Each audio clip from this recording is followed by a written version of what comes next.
Hello friends, आज हम NCERT class 10 history के chapter the making of a global world का 28th मॉड्यूल पढ़ेंगे। अभी तक हमने ग्रेट डिप्रेशन के कॉजेस और यूएस पे उसके इफेक्ट्स के बारे में पढ़ा था।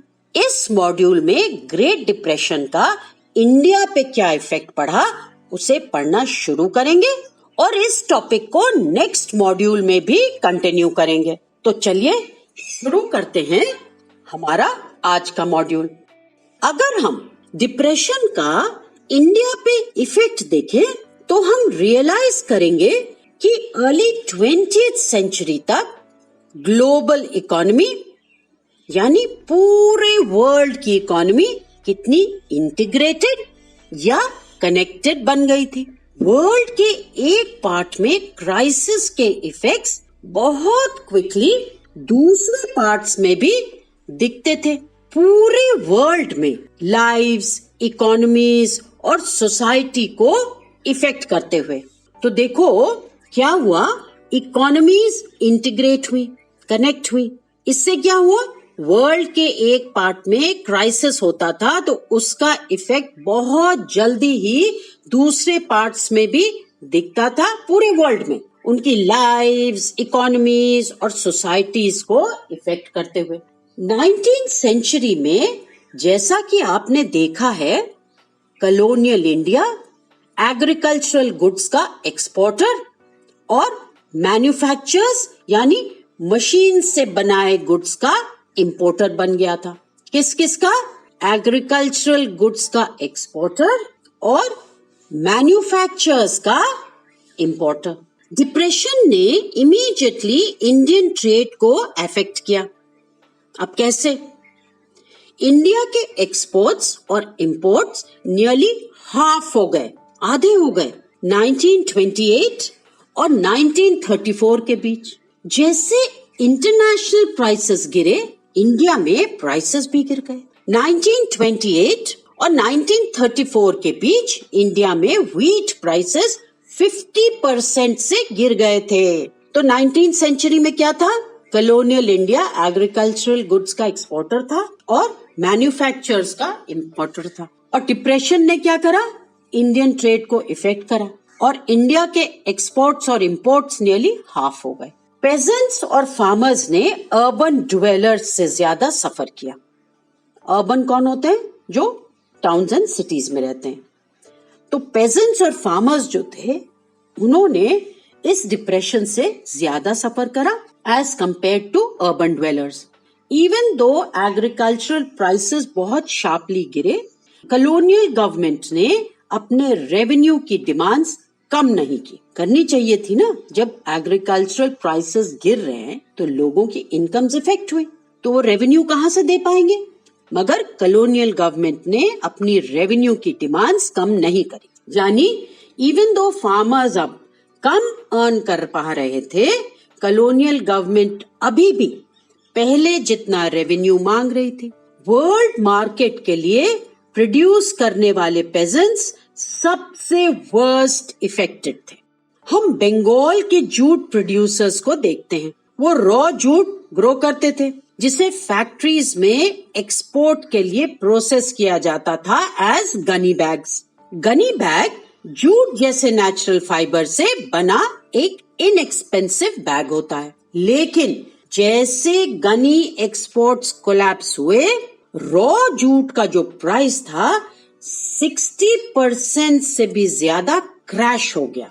तो देखो, रॉ जूट का प्राइस क्रैश हो गया। अब पेजेंट्स जिन्होंने मनी बोरो किया इस होप में कि बेटर टाइम्स आएंगे या अपना आउटपुट इंक्रीज करने के लिए, इन द होप कि उन्हें हायर इनकम मिल पाएगी, उन्होंने अब इवन लोअर प्राइसेस फेस किए और वो डेट में डीपर एंड डीपर गिरते चले जा रहे थे। तो जूट के प्राइसेस गिरे, isn't it? ऑलमोस्ट 60% से भी ज्यादा क्रैश कर गए। और इससे क्या हुआ? पेजेंट्स जिन्होंने मनी बोरो किया था इस होप में कि बेटर टाइम्स आएंगे या उन्होंने बोरो करा था कि आउटपुट इंक्रीज करेंगे ताकि उन्हें इनकम अच्छी मिल पाए, अब वे और भी लोअर प्राइसेस फेस कर रहे थे और वो डेट में डीपर एंड डीपर गिरते चले गए। मतलब उनपे बहुत उधार होता गया क्योंकि उन्होंने मनी बोरो करा था। इस वजह से बंगाल जूट ग्रोअर्स का लैमेंट यानी दुख ये था। इसको हम पढ़ते हैं। Grow more jute brothers with the hope of greater cash. Costs and debts of jute will make your hopes get dashed. When you have spent all your money and got the crop off the ground, traders sitting at home will pay you only ₹5 amount. तो ये था jute growers का lament, मतलब दुख से भरा 4 lines. अब चलिए इस लैमेंट को समझते हैं। तो जूट ग्रोअर्स कहते थे, भाइयों और जूट ग्रो करो इन द होप कि ज्यादा कैश मिलेगा, लेकिन जूट का कॉस्ट और उसका डेट आपके ये होप्स खत्म कर देगा। क्यों खत्म कर देगा? क्योंकि जूट के प्राइसेस गिर गए थे। तो जूट ग्रोअर्स अब कम कमा पा रहे थे और कॉलोनियल गवर्नमेंट को रेवेन्यू देने के लिए उन्हें मनी बोरो करना पड़ रहा था, जिससे वो डेट में पड़ गए। तो उनके हायर इनकम की होप्स खत्म हो गए। जब तुम अपना सारा मनी स्पेंड कर चुके होगे और सारी हार्वेस्ट काट चुके होगे, ट्रेडर्स जो अपने घरों में आराम से बैठे हैं, सिर्फ ₹5 पे करके 1 मॉन्ट खरीद लेंगे। ये था जूट ग्रोअर्स का लैमेंट। अब तुम्हें यहाँ पे ये बता देते हैं कि मॉन्ट एक यूनिट ऑफ वेट है जो करीब 37 kgs के बराबर होता है। तो चलिए एक छोटा सा रिकैप करते हैं about the effect of the great depression on India. तो 19th सेंचुरी में कॉलोनियल इंडिया एग्रीकल्चरल गुड्स का एक्सपोर्टर और मैन्युफैक्चरर्स का इंपोर्टर बन गया था। क्या बन गया था? एग्रीकल्चरल गुड्स का एक्सपोर्टर और मैन्युफैक्चरर्स का इंपोर्टर। अब हमने पहले पढ़ा था कि वर्ल्ड इकोनॉमी इंटीग्रेटेड हो गई थी, मतलब एक दूसरे से कनेक्ट हो गई थी। तो अगर किसी भी कंट्री में कुछ होता था तो उसका इफेक्ट और कंट्रीज पर भी पड़ता था। तो डिप्रेशन ने इमीडिएटली इंडियन ट्रेड को अफेक्ट किया। जैसे इंटरनेशनल प्राइसेस गिरे, इंडिया में प्राइसेस भी गिर गए। 1928 और 1934 के बीच इंडिया के एक्सपोर्ट्स और इंपोर्ट्स नियरली हाफ हो गए और व्हीट प्राइसेस 50% गिर गए। अब यहाँ पे हम देखते हैं कि पेजेंट्स और फार्मर्स जो थे अर्बन ड्वेलर्स से ज्यादा सफर कर रहे थे। इवन दो एग्रीकल्चरल प्राइसेस बहुत शार्पली गिरी, कॉलोनियल गवर्नमेंट ने अपनी रेवेन्यू की डिमांड्स कम नहीं करी। बंगाल के jute producers raw jute grow करते थे, जिसे फैक्ट्रीज में एक्सपोर्ट के लिए प्रोसेस किया जाता था as gunny bags.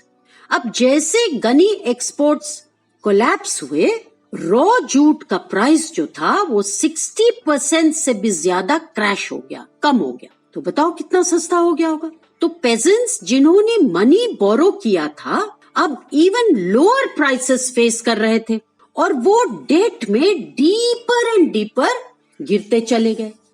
Now let's do a quick revision. In the 19th century, colonial India had become an exporter of agricultural goods and importer of manufactures. The depression immediately affected Indian trade. As international prices crashed, prices in India also fell. Between 1928 and 1934, India's exports and imports nearly halved and wheat prices fell by 50%. Peasants and farmers suffered more than urban dwellers. Even though agricultural prices fell sharply, the colonial government did not reduce its revenue demands. Jute producers of Bengal grew raw jute that was processed in factories for export as gunny bags. As gunny exports collapsed, the price of raw jute crashed more than 60%. Peasants who had borrowed money now faced even lower prices and fell deeper and deeper into debt. तो अब यह module यही खत्म होता है और हमने इस मॉड्यूल के सारे इंपॉर्टेंट पॉइंट्स को बहुत अच्छे से समझा है और उनका रिवीजन भी करा है। तो अब इस मॉड्यूल पर बेस्ड कोई भी क्वेश्चन आप बहुत आसानी से आंसर कर सकते हैं। तो चलते हैं क्वेश्चंस की ओर।